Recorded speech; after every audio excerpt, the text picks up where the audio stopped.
Hello friends, இன்னைக்கு ஒரு குழம்பு ரெசிபி சொரக்காய் தட்டைப்பயிறு குழம்பு தான் செய்ய போறோம். இந்த குழம்பு சாதத்துக்கு ரொம்ப சூப்பரா இருக்கும். இப்போ வாங்க இந்த டேஸ்டியான சொரக்காய் தட்டைப்பயிறு குழம்பு எப்படி செய்யறதுன்னு பார்க்கலாம். கீர்த்தி சௌமிஸ் கிச்சனை ஃபர்ஸ்ட் டைம் பார்க்குறீங்கன்னா ரெட் கலர் சப்ஸ்கிரைப் பட்டனை கிளிக் பண்ணிவிட்டு பக்கத்தில் இருக்க பெல் ஐக்கானில் ஆல் கொடுத்துக்கோங்க. என்னோட வீடியோஸ் எல்லாம் பிடிச்சிருந்துச்சுன்னா லைக் பண்ணுங்கள், கமெண்ட் பண்ணுங்கள், ஃப்ரெண்ட்ஸ் அண்ட் ஃபேமிலிக்கு ஷேர் பண்ணுங்கள். இப்போ வாங்க வீடியோக்குள்ளே போகலாம். ஃபஸ்ட்டு குழம்புக்கு வெங்காயம் தக்காளி வதக்கிட்டு அரைச்சிக்கலாம். இதில் 1 டேபிள் ஸ்பூன் எண்ணெய் விட்டுக்கிறேன். எண்ணெய் காஞ்சதும் ஒரு 7-8 பல்லு பூண்டு, இதில் 5 சின்ன சைஸ் வெங்காயம் இந்த மாதிரி கட் பண்ணி சேர்த்துக்கிறேன். நீங்கள் சின்ன வெங்காயம் கூட சேர்த்துக்கலாம். இது கூட காஷ்மீரி சில்லி 2 மட்டும் சேர்த்துக்கிறேன். இதில் காரம் இருக்காது, கலருக்காக தான்.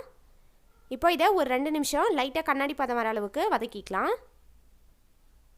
இப்போ இதில் ஒரு மீடியம் சைஸ் தக்காளி இந்த மாதிரி ரஃபாக கட் பண்ணி சேர்த்துக்கிறேன். ஒரு தக்காளி மட்டும் போதும், நம்ம புளி சேர்க்க போகிறோம். இப்போ இதையும் வதக்கிக்கிறேன். தக்காளி வெங்காயம் வதங்கிறதுக்கு கொஞ்சமாக உப்பு சேர்த்துக்கலாம். இது ரொம்பலாம் வதக்க தேவையில்ல, நம்ம வதக்கிட்டு அரைக்க தான் போகிறோம். அதனால ஒரு 5 மினிட்ஸ் பச்சை ஸ்மெல் போகிற மாதிரி மட்டும் வதக்கிட்டால் போதும். இப்போ இதில் 4 டீஸ்பூன் கொத்தமல்லி தூள் சேர்த்துக்கிறேன். நம்ம வீட்லேயே அரைச்சி வச்சுருப்போம்ல குழம்புக்கு போகிறதுக்குன்னு கொத்தமல்லி தூள், அது 4 டீஸ்பூன் சேர்த்துக்கிறேன். இது சேர்த்துட்டு ஸ்டவ் ஆஃப் பண்ணிவிட்டு இதை லைட்டாக மிக்ஸ் பண்ணி விட்டுக்கலாம். நம்ம பொடியாக போட்டுக்கிறதுனால ஸ்டவ் ஆன்லேயே இருந்துச்சுன்னா பொடி கருகி போயிடும். அதனால் ஸ்டவ் ஆஃப் பண்ணிவிட்டு 1 நிமிஷம் இதை நல்லா மிக்ஸ் பண்ணி விட்டுக்கோங்க. அதுலேயே பச்சை ஸ்மெல்லாம் போயிடும்.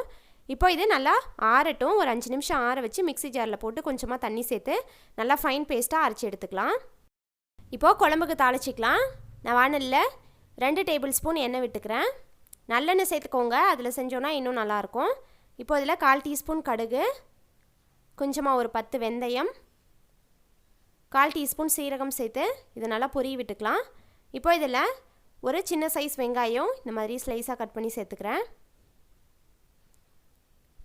வெங்காயம் லைட்டாக வதங்கினதும் இதில் ஒரு சின்ன சைஸ் சொரக்காய், அதில் பாதி அளவுக்கு எடுத்து இந்த மாதிரி கட் பண்ணி சேர்த்துக்கிறேன். இது ஒரு 1/4 கிலோ இருக்கும். இப்போது இதை எண்ணெயிலேயே வதக்கி விட்டுக்கலாம்.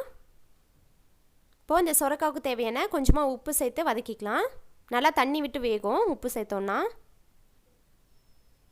இப்போ அதை நல்லா மிக்ஸ் பண்ணி விட்டுட்டு லிட் க்ளோஸ் பண்ணி இது ஒரு 3 நிமிஷம் மீடியம் ஃப்ளேமில் வேகட்டும். தண்ணி தேவைன்னா கொஞ்சமாக தெளித்து விட்டு வேக வச்சுக்கலாம். இப்போ மூடி போட்டுக்கிறேன்.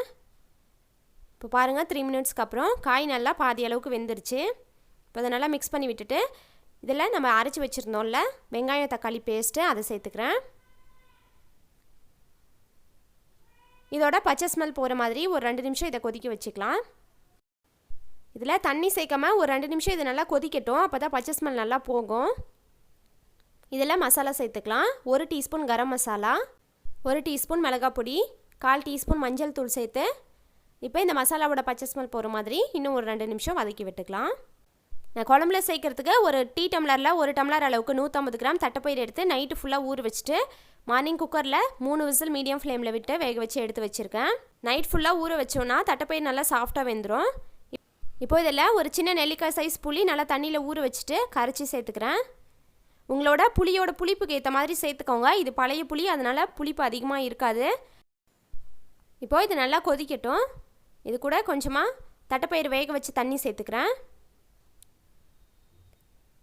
நல்லா புளி கொதிக்கணும். ஒரு 5 நிமிஷம் பக்கமாக மீடியம் ஃப்ளேமில் வச்சு கொதிக்க வச்சுக்கோங்க. இப்போ பாருங்கள் நல்லா இந்தளவுக்கு கொதிச்சிருச்சு. தட்டைப்பயிறு வேக வைக்கும் போது கொஞ்சமாக உப்பு போட்டு வேக வச்சுக்கோங்க. அப்போ தான் நல்லா சாஃப்டாக வெந்து வரும். குழம்பு கொஞ்சம் திக்காக இருக்கிற மாதிரி இருக்குது, அதனால் இன்னும் கொஞ்சம் தண்ணி சேர்த்துக்கிறேன். இப்போ இது நல்லா கொதிச்சதுக்கப்புறமா நம்ம வேக வச்ச தட்டைப்பயிரை சேர்த்துக்கிறேன். இது சேர்த்துட்டு நல்லா மிக்ஸ் பண்ணி விட்டுக்கலாம். புளி சேர்த்ததுக்கப்புறமா குழம்பு ஒரு 10 நிமிஷமாவது நல்லா கொதிக்க விடணும். அப்போ தான் பச்சை ஸ்மெல் எதுவும் இல்லாமல் நல்லா டேஸ்ட்டாக இருக்கும். இப்போ இதில் ஒரு 1/4 மூடி தேங்காய் நல்லா ஃபைனாக பேஸ்ட்டாக அரைச்சி சேர்த்துக்கிறேன். தேங்காய் சேர்த்தோன்னா குழம்பு நல்லா திக்காக டேஸ்ட்டும் நல்லாயிருக்கும். இப்போது தேங்காய் சேர்த்ததுக்கப்புறம் ஒரு 2 நிமிஷம் குழம்பு கொதிக்கட்டும்.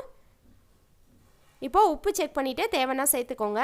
நான் தட்டைப்பயிறு வேக வைக்கும் போதே கொஞ்சம் உப்பு சேர்த்துருக்கிறதுனால ஒரு 1/2 டீஸ்பூன் உப்பு மட்டும் சேர்த்துக்கிறேன். அவ்வளோதான் ஃப்ரெண்ட்ஸ், நம்மளோட டேஸ்டியான தட்டைப்பயிறு சொரக்காய் குழம்பு ரெடி. இதே மாதிரியே நம்ம கத்திரிக்காய் அவரைக்கோட்டை குழம்பு வச்சுருந்தோம்ல, அந்த வீடியோட லிங்க் டிஸ்கிரிப்ஷனில் கொடுத்துருக்கேன். அந்த குழம்பும் ரொம்ப சூப்பராக இருக்கும். இந்த சொரக்காய் தட்டைப்பயிறு குழம்பு சாதத்துக்கு வச்சு சாப்பிட்டோன்னா ரொம்ப சூப்பராக இருக்கும். கண்டிப்பாக நீங்களும் ட்ரை பண்ணிட்டு ஃபீட்பேக் கமெண்ட்ஸில் சொல்லுங்கள். இந்த வீடியோ பிடிச்சிருந்துச்சுன்னா லைக் பண்ணுங்கள், ஷேர் பண்ணுங்கள். கீர்த்தி சௌமிஸ் கிச்சனை சப்ஸ்கிரைப் பண்ணுங்கள். தேங்க்ஸ் ஃபார் வாட்சிங்.